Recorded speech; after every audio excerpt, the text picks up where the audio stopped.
Assalamualaikum Milanisti, bagaimana kabarnya? Semoga baik-baik aja ya. Kunjungi website kita di maksimalmilan.blogspot.com. Jangan lupa subscribe dan nyalakan lonceng notifikasi untuk terus mendapatkan berita terbaru seputar AC Milan, khusus Milanisti.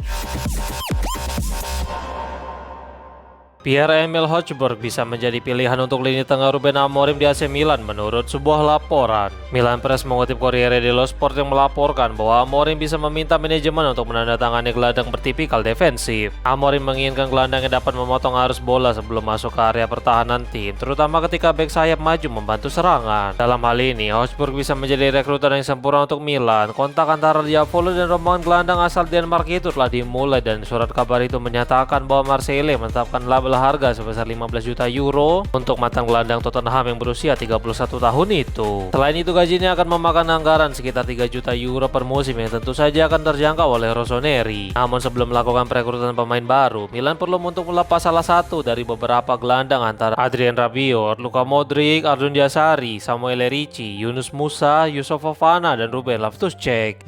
Adrien Rabiot meyakinkan para penggemar AC Milan bahwa tidak ada rencananya untuk meninggalkan klub saat ini. Perjalanan Rabiot dan Mike Maignan berakhir sudah di Piala Dunia setelah mereka kalah dari Spanyol dan sekali lagi kalah dalam perebutan juara ketiga. Setelah pertandingan tersebut, Rabiot diwawancarai oleh DAZN dan dia meyakinkan para penggemar Rossoneri tentang masa depannya di San Siro. Berikut komentar sang gelandang disampaikan melalui Milan News. Pertama, liburan. Kami telah menunggu ini sejak kami kalah dari Spanyol. Kemudian adalah beberapa hari yang sangat sulit secara mental. Sulit untuk berkonsentrasi memainkan pertandingan ini. Liburan yang pantas, kami perlu beristirahat dengan baik. Ya jelas, kami akan berbicara dengan pelatih dan Mike. Kami akan saling berhubungan. Kami ingin tenang selama Piala Dunia dan tidak terganggu oleh hal-hal lain. Sekarang akan ada waktu untuk berbicara dengan tenang. Tidak, saya belum berbicara dengan siapapun seperti yang saya katakan sebelumnya, tetapi kami pasti akan berbicara dengan Amorim. Tidak ada yang resmi tentang Zidane. Saya tidak tahu apakah dia akan menjadi pelatih berikutnya. Apakah saya akan bahagia dengannya? Tentu saja, tetapi selain itu saya hanya ingin menikmati liburan saya, ungkapnya. Frank Lampard sangat ingin untuk reuni dengan Fikayo Tomori di Coventry City menurut sebuah laporan. AC Milan saat ini sedang membangun kembali pertahanan mereka dengan Ruben Amorim yang telah mendapatkan Mario Hila beberapa hari yang lalu. Kedatangannya ke dalam skuad tentu saja akan membuat Tomori kehilangan tempat di starting 11 sehingga pintu keluar tampaknya bisa menjadi pilihan bagi sang bek. Milan News mengutip Corriere dello Sport yang melaporkan bahwa kepulangan Tomori ke Premier League tampaknya telah menjadi salah satu pilihan baginya. Coventry City adalah salah satu tim yang tertarik kepadanya dan Lampard sangat mendorong klubnya untuk segera mendaratkan mantan bek Chelsea itu ke Inggris. Tomori dan Lampard sama-sama memiliki hubungan yang sangat baik saat masih berada di Derby County hingga Chelsea. Bahkan sang pelatih yang memberikan kesempatan debut kepada Tomori di Stamford Bridge. Oleh karena itu, tidak mengherankan jika dia sangat ingin kembali bekerja sama dengan bek Rossoneri itu di musim depan. Wait, sebelum lanjut ke berita selanjutnya, kalian jangan lupa ya guys, check out pakaian atau kebutuhan lebaran lainnya yang udah gua taruh di keranjang bawah ini.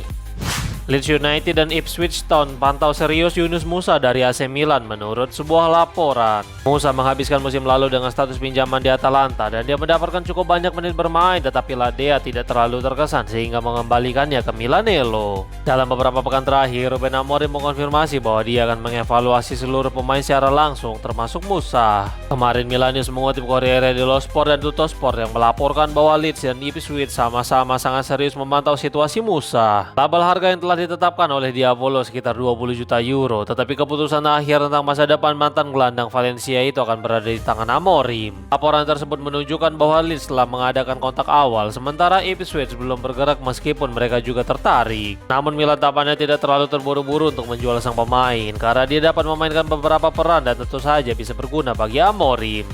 AC Milan mulai mempertimbangkan menjual Samuel Erici pada musim panas menurut sebuah laporan. Matteo Moretto berbicara di saluran YouTube milik Fabrizio Romano tentang masa depan dari Ricci yang tampaknya bisa mengucapkan selamat tinggal. Karakteristik permainan Ricci tampaknya tidak 100% akan cocok dengan gaya bermain sepak bola Ruben Amorim sehingga ada kemungkinan Diavolo akan melepasnya pada musim panas ini. Laporan tersebut menyatakan bahwa Milan bersedia membuka negosiasi jika datang tawaran yang menggiurkan untuk mantan kapten Torino itu. Namun sekali lagi, semua keputusan keputusan akhir siapa pemain yang akan pergi tetap akan menjadi milik Amorim. Jadi masih harus dilihat dalam beberapa pekan ke depan bagaimana semuanya akan berakhir. Hengkang dari Milanello tampaknya telah menjadi salah satu pilihan bagi sang pemain juga, karena dia bukanlah pilihan utama di formasi Amorim. Selain itu, jika Rossoneri kehilangan Ricci, maka mereka akan kehilangan salah satu pemain yang seharusnya mengisi peran pemain Italia di dalam skuad musim depan. Tim utama AC Milan melumat habis Milan Futuro dengan skor 7-0 dalam pertandingan persahabatan. Ruben Amorim memutuskan untuk menjadwalkan sesi latihan serta pertandingan persahabatan bersama tim Futuro kemarin. Pertandingan persahabatan ini dimaksudkan untuk menjadi ajang pemanasan bagi kedua belah pihak agar dapat mempersiapkan pramusim dan musim depan dengan baik. Antonio Vitiello membagikan daftar skuad untuk pertandingan tersebut, di mana setiap babak kedua tim menurunkan skuad yang berbeda agar semua pemain mendapatkan menit bermain. Berikut line up dari kedua tim.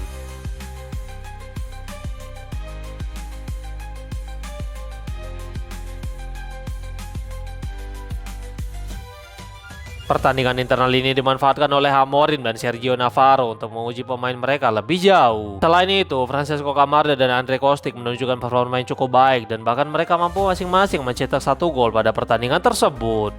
AC Monza ingin merekrut Filippo Terracciano dengan skema yang sama seperti Cremonese musim lalu menurut sebuah laporan. Dikarenakan degradasi pada akhir musim kemarin, Cremonese tidak mampu menebus Terracciano dari AC Milan. Mereka sebenarnya memiliki opsi untuk mengaktifkan pembelian permanen asalkan mampu bertahan di Serie A, tetapi pada akhirnya mantan bek Hellas Verona itu kembali ke Milanello pekan kemarin. Sekarang Milan News mengutip Tuttosport yang melaporkan bahwa Terracciano tidak mungkin tetap bertahan di Milan musim ini dan agennya sedang berusaha mencarikan pelabuhan baru untuknya. Salah satu nama yang tertarik adalah Monza. Mereka baru saja promosi ke Serie A dan tampaknya akan menggunakan skema yang sama seperti Cremonese. Pinjaman dengan opsi atau kewajiban membeli untuk Cremonese musim lalu hanya sebesar 4 juta euro dan tampaknya Rossoneri akan kembali meminta nominal tersebut atau mungkin sedikit lebih tinggi. Sementara itu, Terracciano tengah berlatih dengan tim di Milanello menjelang serangkaian pertandingan persahabatan mendatang.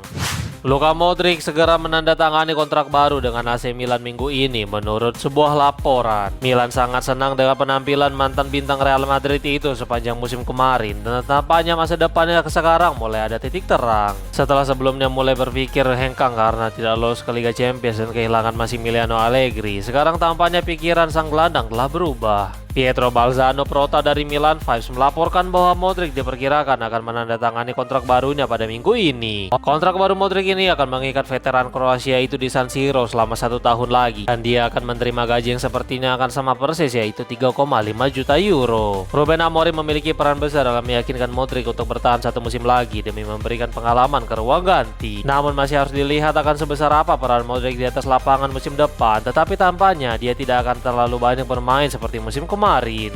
Perang penawaran tampaknya akan pecah untuk mendapatkan Warren Bondo dari AC Milan menurut sebuah laporan. Ketika Ruben Amorim merilis skuad yang berisikan 26 pemain untuk pramusim seminggu yang lalu, nama Bondo tidak berada di dalam daftar tersebut. Oleh karena itu, masa depan mantan bintang AC Monza itu tampaknya akan jauh dari Milanello dan Amorim juga terlihat tidak keberatan kehilangan sang gelandang. Sekarang Nicolo Schira dan Corriere dello Sport melaporkan bahwa Stuttgart dan Udinese sama-sama memiliki minat kuat kepada Bondo. Tim Jerman itu bahkan telah membuka pembicaraan dengan Milan untuk mendapatkan informasi terkait kemungkinan kepindahannya, sementara tim Friuli tetap memiliki minat besar. Milan berharap untuk mendapatkan biaya transfer sekitar 8 hingga 10 juta euro dari penjualan gelandang asal Prancis itu. Jika melihat terdapat 2 tim yang memperebutkan Bondo, tampaknya permintaan tersebut dapat terjadi. Meskipun hampir tidak mungkin meminta uang lebih banyak, tetapi perang penawaran tampaknya hampir mustahil dihindari.